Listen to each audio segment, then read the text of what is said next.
worship team yang telah memimpin kita dalam pujian dan penyembahan pada pagi hari ini. Sebenarnya dalam pujian yang telah kita nyanyikan bersama, sebenarnya itu adalah inti daripada semua khotbah yang saya ingin sampaikan untuk kita. Sebenarnya tak perlu saya khotbah, karena itu sudah ada, tetapi karena ini adalah cara yang biasa kita lakukan, maka itu pada pagi hari ini saya akan sampaikan firman Tuhan sebagai satu dasar untuk kita menjalani hidup ini ke depan, ya. God is good all the time. God is good. Saya ingin mengucapkan sayuk deman maring untuk Tamlim. Itu bahasa Kayan itu. Ya, selamat tahun baru untuk kita. Tidak terlambat bagi saya untuk mengucapkan daripada mimbar ini kepada Jemaat Tuhan BM Bukit Kenada. Ya, saya tidak akan menggunakan banyak bahasa untuk menyampaikannya, cukup untuk 1-2. Saya ingin mengucapkan selamat tahun baru 2024 untuk seluruh jemaat Tuhan yang Yesus kasihi yang ada di BM Bukit Kenada. Terlebih dahulu saya ingin mengucapkan terima kasih juga kepada kepimpinan BM Bukit Kenada Bahasa Malaysia, yaitu Bapak Rohani kita, Pastor Steven dan Pastor Yusuf dan siapa lagi, Pastor Dina, dan khususnya kepada pengurusi gereja BM Bukit Kenada yang telah menghubungi saya melalui WhatsApp, ingin bertanya bilakah saya akan datang untuk mengumumkan, bilakah daerah datang untuk mengumumkan penempatan pastor yang baru ini. Jadi saya katakan minggu ini okey. Dengan urusan yang begitu cepat sekali, barisan kepimpinan tertinggi di gereja ini telah membenarkan saya untuk datang pada hari ini. Sebenarnya saya dengan isu yang harus datang, tapi dia mempunyai komitmen yang lain, last minute, dan dia tidak dapat hadir. Walau bagaimanapun ada saudara kita James daripada daerah bersama dengan saya di sini.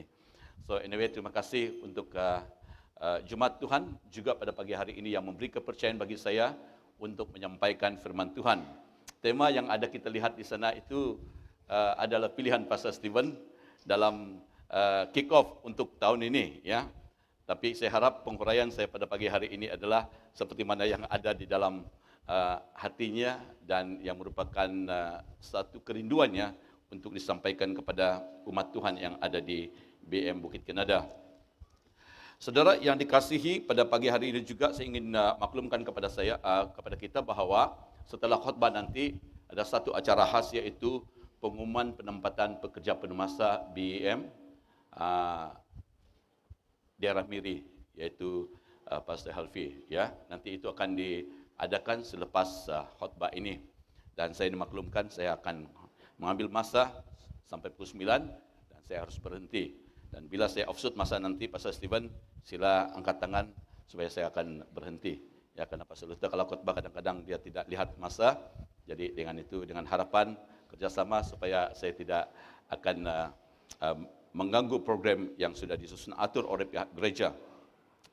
Jadi jemaat Tuhan yang dikasihi, pada pagi hari ini saya akan khotbahkan firman Tuhan seperti mana yang telah dimaklumkan oleh Pastor Steven kepada saya dalam rangka kita mempersiapkan diri kita melangkah kepada tahun 2024 ini. Ya, memang kita sudah pun memasuki tahun 2024 ini dengan satu tekad, dengan satu azam, dengan satu semangat, dengan satu ekspektasi yang sangat tinggi. We have a great expectation while we thinking of moving on, dan untuk meneruskan perjalanan hidup kita pada tahun 2024 ini. Dan kita tidak ada seorang pun, saya yakin dan percaya tidak ada seorang pun yang diizinkan oleh Tuhan melangkah ke tahun 2024 ini, tidak ada seorang pun yang mempunyai satu kerinduan supaya kehidupan yang lalu-lalu itu akan terus diulangi di dalam kehidupannya. Dan yang saya pasti bahawa apabila kita melangkah kepada tahun yang baru, kita mempunyai satu semangat, satu ekspektasi yang tinggi, di mana kita ingin mengalami sesuatu yang baru yang Tuhan ingin kerjakan atau lakukan di dalam kehidupan kita. Jadi mari kita membaca Keluaran pasal yang ke-13 ayat yang ke-17. Keluaran pasal yang ke-13 ayat 17 hingga ke-22. 2.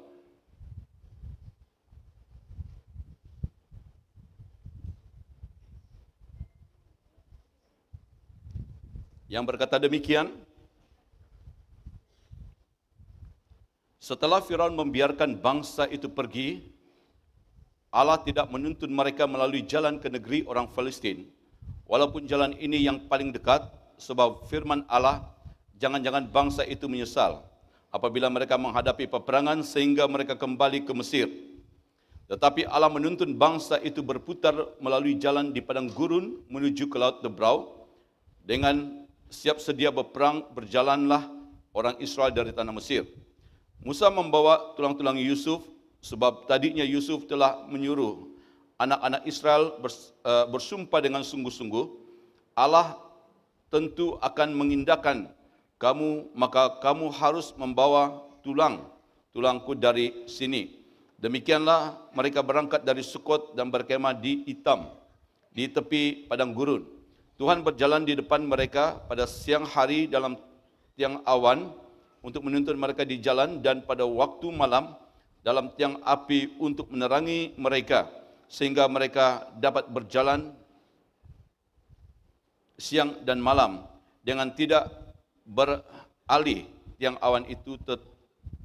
Tiang awan itu tetap ada pada siang hari dan tiang api pada waktu malam di depan bangsa itu. Nah, saudara yang dikasihi dalam Yesus Kristus, kalau kita perhatikan daripada pembacaan teks ini, walaupun dia punya font kecil, ya kita mempunyai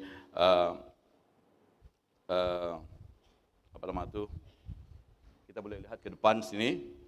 Jadi kita perhatikan bahwa dalam ayat ini memberi sedikit penjelasan kepada kita bahwa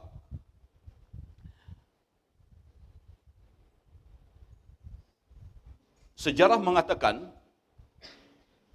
Allah telah mengadakan perjanjian dengan Abraham, Ishak dan Yakub. Tetapi pada keturunan Yakub ini, kita telah mengetahui tentang satu sejarah di mana saudara-saudara kepada Yusuf ini telah menjual Yusuf kepada Mesir. Ya. Jadi waktu Yusuf dijual ke Mesir dan dia menjadi seorang hamba yang harus bekerja ya di Mesir dalam beberapa waktu lamanya. Dan dengan keberadaan Yusuf di Mesir, kemudian dalam satu peristiwa di mana keluarga Yakub ini berhijrah ke Mesir dan mereka tinggal di tanah Mesir selama 430 tahun. Ada juga yang telah menyatakan bahwa mereka berada di tanah Mesir selama 390 tahun. Artinya sekurang-kurangnya 4 generasi yang mereka sudah berada di tanah Mesir. Dan di tanah Mesir inilah bangsa yang telah dipilih oleh Allah, yang telah ditetapkan oleh Allah, yang telah dijanjikan oleh Allah untuk memiliki suatu tanah perjanjian. Mereka telah menetap di sana dalam satu konteks kehidupan sebagai hamba. Jadi mereka hidup dalam perhambaan selama kurang lebih 4 generasi. Oleh karena itu, pada suatu ketika waktu orang Israel berada di Mesir ini, selama 430 tahun, pada akhirnya orang Israel ini diperlakukan sebagai dengan tidak adil. Ya, mereka diperlakukan dengan tidak adil. Mereka diperlakukan sebagai hamba abdi yang dipaksa untuk mengerjakan pekerjaan-pekerjaan yang berat. Dan dengan cara itu pada satu ketika mereka berseru kepada Tuhan, memohon supaya mereka dilepaskan daripada kerajaan, daripada tangan Firaun yang berkuasa pada masa itu. Dengan itu saudara, dengan singkat cerita, Tuhan telah memanggil Musa untuk memimpin mereka keluar daripada tanah Mesir. Namun Tuhan sendiri yang mengeraskan hati Firaun. Bila saya melihat sejarah ini, Tuhan telah mengorkestra satu cerita naratif yang sangat baik. Dan bila saya membaca ini, memang itu adalah sesuatu cara bagaimana Tuhan menunjukkan ya keperkasaannya dan kekuasaannya, di mana 10 tulah telah ditunjukkan Tuhan kepada Firaun ya dan bangsanya. Dan pada tulah yang ke-10 Firaun sudah tidak dapat bertahan. Kemudian Musa telah menetapkan satu masa dengan izinnya Tuhan untuk mengadakan satu Paskah yang pertama, Dan kemudian dikatakan jumlah orang Israel, laki-laki yang keluar daripada Mesir pada masa itu sekitar 2 juta. Itu perhitungan atau perkiraan.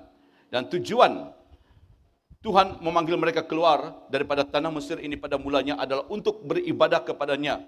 Dan kemudian untuk menuju kepada tanah perjanjian yang telah Allah janjikan kepada moyang mereka, yaitu Abraham. Jadi saudara, kalau kita perhatikan di dalam senario, dalam naratif cerita ini, menjelaskan bahwa Tuhan adalah Tuhan yang dapat diandalkan. Bayangkan 4 keturunan sudah berada di Mesir, dan sudah tentunya penyembahan-penyembahan di Mesir dan cara hidup orang Mesir ini telah menguasai kehidupan mereka secara holistik, baik dari segi spiritual, dari segi mental dan sebagainya. Dan mereka mempunyai satu mentaliti, boleh saya katakan, mereka mempunyai mentaliti hamba. Dan mereka telah terbelenggu dalam keadaan ini dalam beberapa kurun waktu. Tetapi Tuhan punya rencana. Dan apa yang telah dijanjikan oleh Allah, bahwa bangsa ini akan menjadi umatnya dan dia akan menjadi Tuhan bagi mereka, maka Tuhan telah menginisiatif satu perjalanan keluar daripada Mesir. Itu sebabnya kitab ini dikatakan kitab Keluaran dalam bahasa Inggris, Exodus, di mana suatu perjalanan penghijrahan keluar daripada Mesir ini telah diinisiatif atau diinisiat oleh Allah untuk bangsa ini, agar mereka ini menjadi satu bangsa yang akan memuji dan memuliakan namanya. Saudara yang kekasih, ini sedikit latar belakang daripada ayat ini. Kalau kita membaca Keluaran ini daripada pasal yang pertama, karena ayat pasal 13, ayat 17 hingga 22 ini adalah dimulai daripada pasal yang pertama, dan itu adalah kronologis sejarah ini. Dan bila kita membacanya, dan ia dapat difahami dan dimengerti secara baik dan atau dengan cara yang betul, ya. Jadi dengan itu pada pagi hari ini daripada pembacaan ini kita angkat satu tema, yaitu Allah memimpin kita mengharungi tahun 2024. Ini merupakan satu gambaran seperti mana Allah memimpin bangsa Israel keluar daripada tanah Mesir dan memimpin kita keluar daripada tahun 2023 kepada tahun 2024. Nah, apa yang dapat kita perhatikan, ya, pelajari daripada bagian ini, saya akan membuatnya sangat sederhana supaya kita mudah fahami dan tanggapi. Kita akan melihat daripada cerita ini atau naratif ini satu gambaran yang sangat sederhana, tetapi memberi satu implikasi yang sangat dalam untuk kita fahami dan untuk kita hayati sebagai orang yang beribadah kepada Tuhan.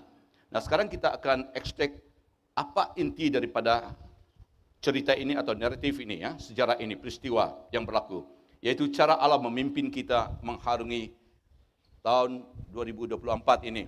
Nah, seperti mana Allah telah memimpin orang Israel keluar daripada tanah Mesir, apa yang dapat saya lihat di sini yang merupakan ekspektasi kita, yaitu Allah memimpin kita menurut kehendaknya.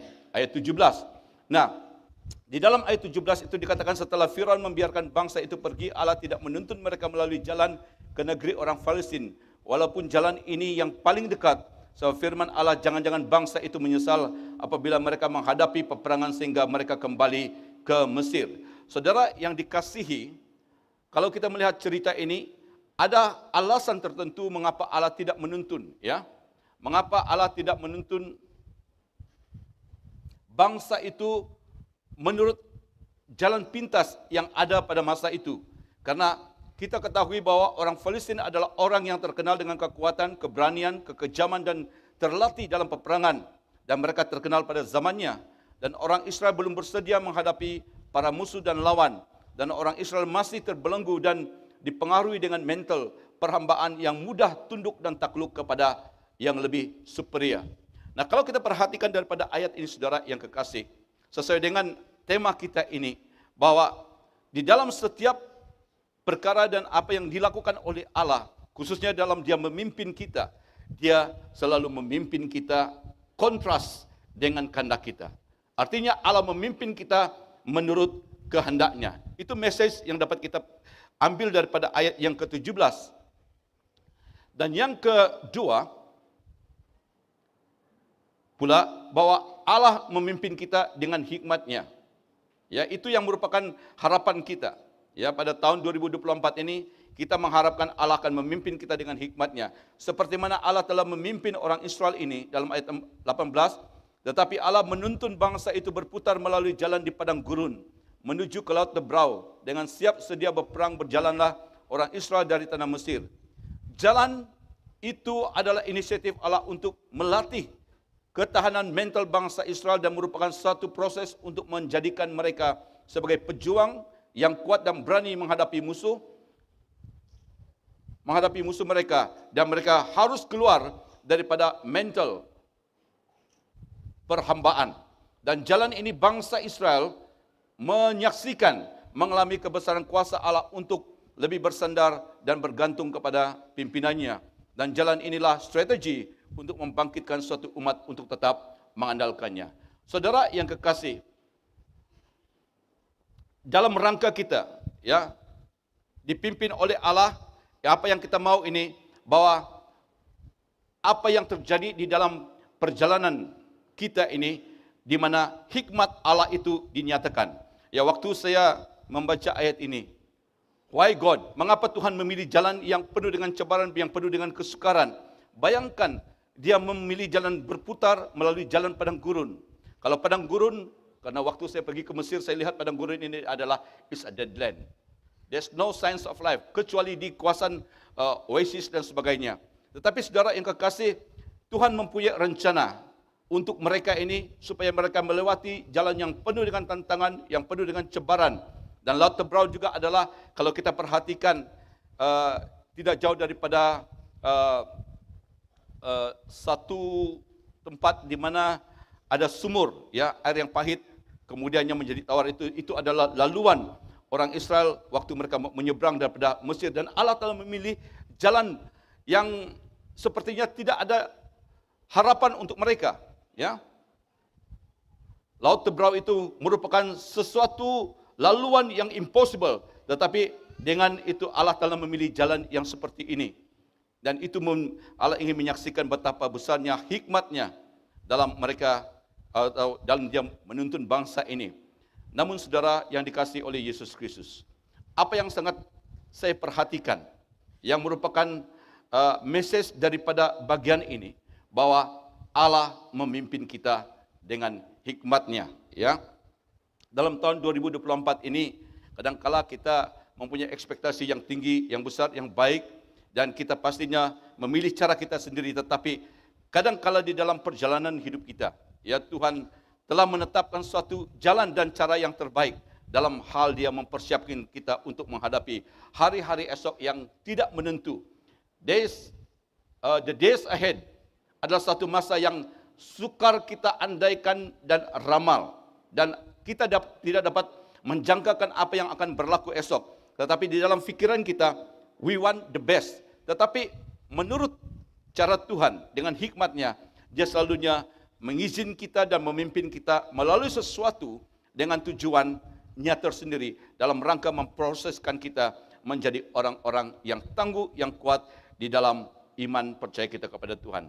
Waktu saya membaca bagian ini, saudara yang kekasih, this is the greatness of God. The wisdom of God is translated dalam apa yang telah dia lakukan di dalam kepimpinannya, atau di dalam dia memimpin umat ini. Dan yang seterusnya, yang ketiga, ya, apa yang dapat saya temui daripada bagian ini, bahwa Allah memimpin kita dengan kesetiaan. Ayat yang ke-19 hingga 20. Sebagaimana Yusuf telah bersumpah dengan sungguh-sungguh kepada Bani Israel ini, kepada umat Allah. Waktu rencana penghijrahan ini atau sebelumnya berlaku.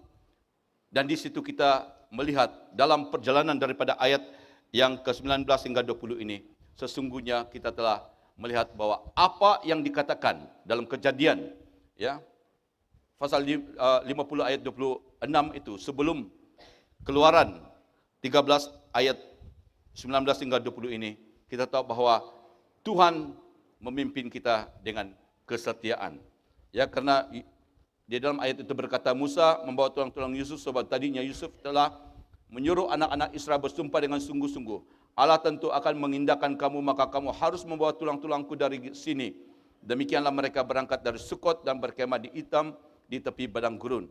Nah, mengapa? Sebab sesuai dengan perjanjian yang Yusuf katakan kepada anak-anak Israel pada Kejadian pasal 50 ayat 25 hingga 26, Yusuf ingat kepada janji nenek moyangnya bahwa negeri perjanjian yang Allah janjikan bukan Mesir tetapi tanah Kanaan. Dan dikatakan dalam Ibrani dalam perjanjian baru pula berkata, karena iman maka Yusuf menjelang matinya memberitakan tentang keluarnya orang Israel dan memberi pesan tentang tulang-tulangnya. Saudara, this is something that is sesuatu yang luar biasa, ya, di mana Yusuf dapat melihat dan berpegang dan taat kepada apa yang telah dijanjikan oleh Tuhan kepada Abraham, Ishak dan Yakub. So the Abrahamic covenant stand firm. Dan Yusuf walaupun dia dijual sebagai budak di tanah Mesir, tetapi sebagai budak perjanjian itu telah embedded ya di dalam jiwanya, di dalam hidupnya, dan dia tidak melepaskan janji itu dan dia yakin bahwa Allah setia pada janjinya. Itu sebabnya dia telah memberi satu mandat kepada orang Israel yang sudah berada di tanah Mesir waktu mereka keluar, tidak akan meninggalkan tulangnya di sana. Mereka harus membawa tulangnya bersama-sama dengan mereka dalam perjalanan menuju kepada tanah perjanjian. Dan ini membuktikan bahwa Yusuf tahu bahwa Allah setia dalam apa yang dia lakukan. Ya, itu menyatakan tentang kesetiaan Allah di dalam karyanya. So the next one. Nah, kita lihat dalam hal kita mengharungi tahun 2024 ini, yang kita lihat daripada ayat ini yang membantu kita bahwa Allah akan memimpin kita dengan jaminan pelindungan yang sempurna. Seperti mana Allah telah memimpin bangsa Israel. When God initiates something, when God initiates His plan, dan kita tahu bahwa Dia tidak akan melakukan itu dengan begitu saja, tetapi Dia akan melakukannya dengan sempurna. Walaupun suka duka dan kesukaran itu berlaku di dalam semua proses itu, tetapi jaminan pelindungan yang sempurna tetap terlaksana. Di dalam ayat 21, Tuhan berjalan di depan mereka pada siang hari dalam tiang awan untuk menuntut mereka di jalan, dan pada waktu malam dalam tiang api untuk menerangi mereka, sehingga mereka dapat berjalan siang dan malam. Dan dengan tidak beralih tiang awan itu, tetap pada siang hari dan tiang api pada waktu malam di depan bangsa itu. Saudara, ini merupakan satu indikasi yang menyatakan tiang awan itu, tiang awan dan tiang api adalah penjagaan dan benteng pelindungan. Yang kedua, tiang awan dan tiang api adalah penuntun perjalanan, dan tiang awan dan tiang api adalah simbol kehadiran Tuhan yang akan bersama, yang senantiasa bersama dengan umatnya. Artinya bila Tuhan menginisiasi sesuatu itu perjalanan, Dia akan menyempurnakan, Dia akan memberikan sesuatu assurance, yang memberi satu jaminan yang pasti agar rencananya dapat tergenapi atau digenapi. Nah, di sini saudara yang kekasih, dalam ayat 1 dan ayat 22 ini, apa yang merupakan ekspektasi kita waktu kita keluar daripada tahun 2023 ke tahun 2024 ini. Kita rindu mengalami pimpinan Tuhan seperti mana Tuhan lakukan dan nyatakan kepada umatnya waktu mereka dipimpin keluar daripada tanah Mesir ini. Dan kita mau bahwa Tuhan akan hadir dan turut hadir bersama di dalam segala sesuatu yang kita lakukan. Karena kita tahu bahwa sebagai manusia, di dalam kita menjalani hidup ini, tanpa tuntunan Tuhan, memang kita pasti akan gagal. Ya, kita pasti gagal dan kita tidak dapat melakukan banyak perkara-perkara ya, yang kita ingin capai dalam kehidupan ini. Tetapi saudara, bersama Tuhan kita dapat melihat dan mengalami kuasanya yang dahsyat. Dan kita dapat mempercayakan hidup kita sepenuhnya kepada pimpinannya. Saudara yang dikasihi oleh Yesus Kristus, memang dalam ayat yang ke-22, 21 dan 22 ini menyatakan bahwa Allah yang telah menginitiate rencana untuk keluar daripada tanah Mesir ini telah menyatakan bahwa Dia adalah Allah yang dapat diandalkan, karena di dalam segala sesuatu yang Dia lakukan, He is really responsible untuk setiap keberadaan mereka. Waktu mereka berputar, waktu mereka berjalan, dan disitulah Allah senantiasa hadir bersama-sama. So God promise is never in vain. Janji Tuhan kepada mereka tidak sia-sia dan kehadirannya telah mereka saksikan selama perjalanan itu. Nah, sebagai penerapan untuk kita pada pagi hari ini, dalam kita mengorak langkah untuk seterusnya pada tahun 2024 ini. Allah memimpin kita mengharungi 2024 ini dengan caranya sendiri, terhadap individu, keluarga, jemaat, serta komuniti, dan komuniti orang percaya atau orang Kristen. Apa yang pasti, Allah akan memimpin kita menurut kehendak-Nya, kehendak rencananya. It is not accordingly to our own wills. Ya, Tuhan tidak memimpin, tidak selalunya memimpin kita menurut kehendak kita. Tetapi Tuhan selalunya memimpin kita menurut rencana, ya, kehendak rencananya. Dan dalam pimpinan Tuhan, kadang-kala Tuhan memimpin kita mengharungi keadaan, situasi yang gelap tanpa pengharapan dan suatu jalan yang mustahil kita tempuhi. God always brings us, allows us to go, ya. Kalau itu to chart a journey, ya, untuk menjalani suatu kehidupan yang kontras, yang bertentangan dengan kehendak kita. Tetapi di dalam segala sesuatu, kita harus berusaha untuk mengerti, melihat rencana Tuhan ini dan cara Tuhan, jalan Tuhan ini dari segi perspektif Allah sendiri. Apabila kita dapat menghayati dan memahami kehendak dan rencana Tuhan dalam segala sesuatu yang berlaku dalam perjalanan hidup kita, maka kita tidak akan dikecewakan. Ya, kita tidak akan dikecewakan. Sometimes we expect all the best, jalan yang instan, jalan yang cepat dan sebagainya. Tapi selalunya dalam membuat kita bertahan untuk mengharungi apapun keadaan atau pelbagai keadaan dalam hidup ini, God always allow us to go through a very challenging life dalam rangka Dia memproses kita untuk memurnikan iman kita, untuk memurnikan kepercayaan kita kepada Dia. Dan disitulah di dalam hal ini kita dapat mengalami hadiratnya, kita dapat mengalami kuasanya, ya. Namun apa yang selalunya kita baca dalam Alkitab, namun yang pasti dalam segala sesuatu Allah Maha Kuasa dan Allah Maha Perkasa, dan kuasanya tidak tertandingi dan tidak dapat dinafikan. Dan kesukaran dan cabaran hidup selalu membawa kita berserah penuh dan bergantung sepenuhnya kepada Tuhan. Dan dalam konteks kita hidup pada tahun 2024 ini, Tuhan tidak pernah menjanjikan bahwa perjalanan hidup ini luar biasa baik, tetapi yang pasti Dialah Immanuel, yang berarti Allah berserta kita. Dalam perjanjian baru, Ia mengatakan, dalam perjanjian lama juga, yang pernah mengatakan dalam Yesaya pasal 7 ayat 14, kalau saya tidak salah kuat di sana, bahwa Dia adalah Immanuel, yang berarti Allah berserta kita, dan penyertaan Tuhan adalah jaminan pasti untuk kita semua dalam mengharungi hidup ini. Saudara yang kekasih, the God of Abraham, Allah Abraham, Ishak dan Yakub, dan juga untuk Israel pada hari ini, adalah Allah yang dapat kita andalkan, yang kita kenal di dalam Yesus Kristus, yang mampu untuk menolong kita, memimpin kita dalam kita terus melangkah kepada tahun 2024 ini.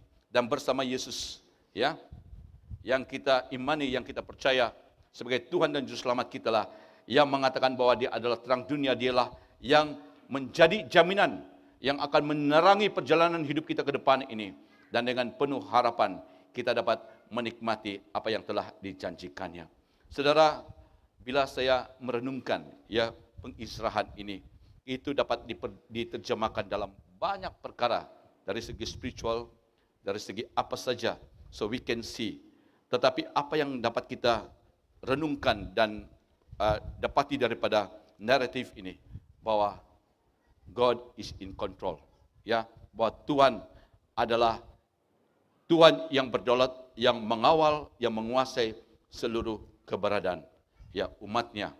Dan Dia melakukan segala perkara, sesuatu itu di mana Dia dapat dikenal sebagai Allah, yang satu-satunya Allah yang dapat diandalkan di dalam kehidupan ini. So, apa yang dapat kita simpulkan? Ya, yang dapat kita simpulkan daripada bagian ini, ya, sudah tema kita mengatakan Allah memimpin kita mengharungi 2024, bermaksud kita berkomitmen mengikuti pimpinan Tuhan. Mengikuti pimpinan Tuhan artinya kita berjalan di belakang untuk mengikuti Tuhan. Ya, bukan kita di depan, tetapi Tuhanlah yang akan menuntun kita. Dan mengikuti Tuhan perlu pengorbanan karena kita menanggalkan kehendak diri dan menyerahkan kehendak diri kita pada kehendak Tuhan. Seperti orang Israel, mereka tidak mengandalkan diri mereka sendiri dan mereka tidak memilih jalannya sendiri, tetapi mereka tunduk kepada kepimpinan Musa yang berperan sebagai Allah yang menuntun mereka dalam perjalanan ya keluar daripada Mesir ini. Dan mengikuti Tuhan adalah sikap yang harus dimiliki oleh setiap orang. Itu yang dikatakan dalam Galatia pasal 2 ayat 20. Seperti mana Paulus katakan waktu dia membuat komitmen mengikuti Tuhan. Namun aku hidup, tetapi bukan lagi aku sendiri yang hidup, melainkan Kristus yang hidup di dalamku, dan hidup yang kuhidupi sekarang di dalam daging adalah hidup oleh iman dan anak Allah yang telah mengasihi aku dan menyerahkan diri untuk aku. Saudara yang kekasih, Paulus, the great apostle, is a man yang mengetahui, yang arif dengan Taurat Tuhan. Setelah dia mengenal Yesus Kristus sebagai Tuhan dan Juru Selamatnya, dia mengandalkan Tuhan sepenuhnya. Dan di dalam apapun yang dia lakukan, God yang merupakan prioritas utama di dalam kehidupannya. Dia mempercayakan seluruh keberadaan hidupnya kepada Tuhan. Jadi saudara yang kekasih, mempercaya hidup sepenuhnya kepada Tuhan, itu adalah sesuatu hal yang sangat penting. Seperti mana Amsal katakan, dalam hal kita mengharungi tahun 2024 ini, kita harus berkomitmen, mempercayakan diri kita sepenuhnya kepada Tuhan, di mana dalam Amsal 3 ayat 5 hingga 7 berkata, percayalah kepada Tuhan dengan segenap hatimu, janganlah bersandar pada pengertianmu, akuilah dia dalam segala lakumu, maka ia akan meluruskan jalanmu. Maka maknanya mempercayakan hidup sepenuhnya kepada Tuhan. So ini yang merupakan inti daripada kehidupan kita yang perlu kita serahkan kepada Tuhan pada tahun ini. Walaupun sudah 7 hari pada tahun 2024 ini, apa yang merupakan komitmen kita adalah untuk mempercayai Tuhan dalam seluruh aspek kehidupan kita. Jadi percaya pada Tuhan dengan segenap hati itu penting. Tidak bersandar dengan pengertian kita. Kita mempunyai pengetahuan, pengertian yang berbeza, tetapi kita harus mengandalkan Tuhan dalam segalanya dan mengikuti Tuhan dalam segala laku kita. Dan inti mempercayakan hidup sepenuhnya kepada Tuhan adalah hidup dan mati sepenuhnya diserahkan kepada Tuhan. Artinya hidup kita tidak ada yang kita reserve untuk apa yang lain, tetapi kita mempercayakan secara holistik kepada Tuhan. Kita mempercayakan seluruh keberadaan kita kepada Tuhan, karena Tuhanlah yang dapat memberi jaminan untuk kita, baik hidup sekarang, setelah kita mati sekalipun, Tuhan tetap Tuhan yang memberi jaminan yang pasti untuk kita kepada yang baik. Saudara, dalam kesimpulan ini, mari kita lihat dan renungkan, ya, apakah yang telah memperhambakan hidupmu pada tahun 2023? Dan bila Tuhan memanggil kamu keluar daripada tahun 2023 masuk ke dalam 2024 ini, you want to be a free man, menjadi orang yang dipimpin oleh Tuhan, dan kita harus lepaskan. Tapi dalam proses, dalam kita melangkah ini, sudah pastinya ada satu proses yang akan Tuhan sediakan untuk kita. In His ways and His own ways. But apa yang penting, kita harus relakan diri kita untuk melupakan, ya, kehidupan the past yang merupakan Mesir yang memperhambakan kita ini, dan menuju kepada suatu kehidupan destinasi yang telah dijanjikan oleh Tuhan untuk kita, tanah perjanjian. So saya selalu melihat hidup kita seperti ini. Sebelum kita percaya kepada Tuhan, dan setelah kita percaya kepada Tuhan, seperti orang Israel, kita diproses dalam bagian ini, baru proses yang ketiga kita masuk ke dalam tanah perjanjian yang kekal, ya, yang telah dijanjikan. Kalau kita lihat dari segi vertikalnya, oke, kita keluar daripada dunia kegelapan, ya, seperti Mesirnya yang membelenggu kita, dan kita dipimpin oleh Tuhan, dan di dalam pimpinannya tidak mudah, suka duka berlaku, dan juga diwarnai dengan air mata, tangisan dan sebagainya, keluh kesah. Tetapi di dalam semua proses ini Tuhan punya tujuan untuk suatu tempat yang lebih baik, yaitu eternity, ya. Nah, kalau kita lihat dari segi horizontal, Tuhan memimpin kita keluar daripada kehidupan kita yang seperti ini bersama dengan Tuhan, dan Tuhan memproses kita untuk seterusnya sampai kita menemu ajal dan kita akan pergi bersama dengan Tuhan. Saudara, this is life. Jadi bila kita melihat cara Tuhan dalam kehidupan kita, maka kita harus yakin dan harus berserah penuh kepada Tuhan bahwa Tuhanlah Tuhan yang dapat kita andalkan di dalam kehidupan ini. So, are you ready to go to journey your life to 024? Apa kita siap untuk terus melangkah, atau kita harus diam, atau masih lagi mengingatkan Mesir kita yang lalu? So, yang penting di sini, pastikan setiap pribadi kita mempercayakan diri kita untuk terus dipimpin oleh Allah, karena bersama Tuhan, bersama Allah kita dapat melakukan perkara-perkara yang besar, dan kita juga dapat mengalami segala kebaikannya. So, dengan itu pada kesempatan ini, pada tahun 2024 ini, mari kita mengarahkan pikiran kita kepada segala sesuatu yang telah dijanjikan oleh Allah kepada setiap orang yang percaya kepadanya.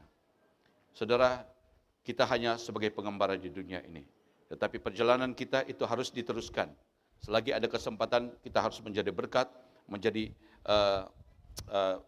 umat yang sentiasa memuliakan Tuhan, menjadi saksi kepada dunia ini dalam kesempatan waktu yang ada. Dan Tuhan tidak akan berhenti menuntun kita sampai kita pergi bersama-sama dengan Dia menurut waktu dan masanya. So, dengan itu, jangan sia-siakan waktu kita pada tahun 2024 ini, karena banyak yang mau melangkah ke tahun 2024 tetapi tidak sempat. Ada yang masuk hanya sekejap, seperti apa yang berlaku dalam beberapa waktu ini. Mereka tidak dapat menjalani hidup sampai kepada hujung tahun ini. Jadi dalam satu tahun 2024 ini hanya tinggal 365 days minus 7 berapa sudah? 53, 5. Berapa lagi ya? Saya lupa nih. Bisa banyak matematik kurang ya. Jadi hanya sedikit waktu sudah ya. Sudah 1 minggu genap 7 hari sudah kita lewati sampai pada hari ini, dan ada sisa waktu lagi. Jadi dengan itu saudara, so apa yang penting, biarlah Tuhan yang terus menuntun hidup kita. Ya, seperti Dia menuntun orang Israel, pimpinannya adalah suatu cara yang terbaik. So kita berusaha ya untuk menjalani hidup ini sesuai dengan kehendak-Nya. Mari kita berdoa. Bapa Surgawi yang kami muliakan di dalam Yesus Kristus, pada kesempatan ini kami bersyukur kepadamu, karena kami hidup pada hari ini karena kasih dan kemurahan Tuhan. Tuhan pasti punya tujuan yang pasti untuk setiap keberadaan kami. Dan untuk meneruskan perjalanan hidup ini, Tuhan, kami datang kepadamu merendahkan diri. Jika sebelum ini Tuhan, pada tahun yang lalu, kami selalu memilih jalan kami sendiri, tanpa mempercayakan hidup kami dipimpin, dituntun oleh Tuhan, karena keadaan dan sikap hidup kami. Tuhan, pada hari ini kami datang kepadamu dengan penuh kerendahan hati. Kami mengetahui tentang titik kelemahan hidup kami, kekurangan kami, keterbatasan kami. Dengan itu kami datang kepada Tuhan, mohon kiranya Tuhan akan terus memimpin kami dan menolong kami kepada tujuan hidup yang berkenan kepada Tuhan. Karena dalam tujuan penciptaan Allah untuk setiap pribadi kami yang diciptakan menurut gambar dan rupa Allah adalah untuk memultiplikasikan gambar Allah, memperbanyakkan gambar Allah di muka bumi ini melalui karakter kami, melalui sikap kami, melalui gaya hidup kami. Dan kami rindu supaya apa yang merupakan hasrat hati Tuhan untuk kami sebagai umat kepunyaan-Mu semuanya dapat terlaksana melalui kesaksian hidup kami. Tuhan, kami rindu supaya perbuatan-perbuatan-Mu yang ajaib akan terus kami alami dalam hidup ini, Tuhan, agar iman kami senantiasa disegarkan, agar kami dikuatkan dalam mengharungi perjalanan hidup yang penuh dengan cabaran, yang penuh dengan tantangan dan kekangan. Dan kami mohon, biarlah Tuhan yang menyertai dan memberkati kami. Karena kami yakin dan percaya apabila Tuhan hadir, turut hadir bersama dalam perjalanan hidup ini, Tuhan akan menjadi jaminan yang pasti untuk kami, menjadi pelindung yang sempurna dan yang mampu untuk menangani yang memberi solusi yang tepat untuk kami. Karena di dalam hidup ini, kami adalah manusia yang seringkali kecundang. Kami adalah manusia yang seringkali gagal dalam melaksanakan apa yang merupakan impian kami. Dengan itu Tuhan kami mohon, supaya Tuhan akan memimpin kami dengan hikmat-Mu yang termulia, yang terindah, agar hidup ini sentiasa mengagung tinggikan nama-Mu. Bapa, terima kasih untuk kebaikan-Mu, berkati seluruh jemaat Tuhan yang ada di BM Bukit Kenada, daripada pastor, pemimpin gereja, seluruh warga jemaat ini Tuhan, Engkau memberkati mereka. Engkau mengetahui keperluan mereka, Engkau mengetahui pergumulan mereka, Engkau mengetahui tantangan-tantangan hidup yang sedang mereka gumuli saat ini. Tuhan, tidak ada seorang pun mengetahui, tetapi Engkau adalah Allah yang maha tahu, dan Engkau adalah Allah yang maha perkasa, dan Engkau mampu untuk memberi solusi yang tepat untuk mereka, dan mampukan mereka untuk menanggapi apa yang Tuhan hendak nyatakan di dalam hidup mereka. Beri mereka hati yang mampu untuk merasakan kasih dan kebaikan-Mu. Beri mereka telinga yang mampu untuk mendengar suara-Mu. Dan beri mereka fikiran yang mampu untuk mengerti segala rencana-Mu untuk mereka pada tahun ini. Agar mereka dapat mengecapi hidup ini sesuai dengan kehendak-Mu. Terpuji nama-Mu, dalam nama Yesus Kristus kami sudah berdoa dan mengucap syukur. Amin.